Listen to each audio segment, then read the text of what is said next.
túto kávu by som si dala aj pod stromček. S vôňou škorice a kardamónu. Úplné Vianoce v pohľad. A ja by som si stromček dal nové kimono. Ak mi ešte raz vietor rozsúkate vlasy, prisahám, použijem kung fu na počasie.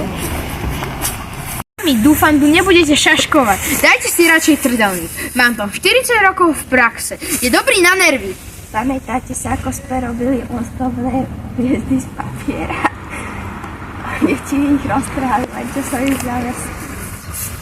Si vystrihla papierovú hviezdu a nechtie som ňou rozbila okno. Ale bola to akcia. Písali ako vianočné ozdoby. Pamätám, ako moja mama česala mi ich do copiku ako vianočný stromček. Trauma. My tie vianočné ozdoby. 4 babky, každá iná, ale všetky spolu. Ako adventný veniec. Koledy som spievala s vnúčatami. Teraz ich vidím len cez kameru, ale aj to poteší. Tam mi vždycky hovoria, babka, ty si jak ninja a ani neklamú.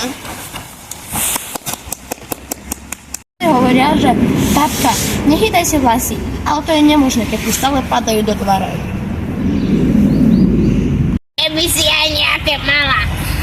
No dovol! A moje len, babka, daj viac koláčov. No, asi im chutia, alebo sa im len nechce variť. Hovorí sa, že ak vlasy lezú do čokolády, tak je čas na čiapku. Moje zlaté, dajme si ešte jednu kolietku, nech nás počuje celé mesto. Vianoc sveta!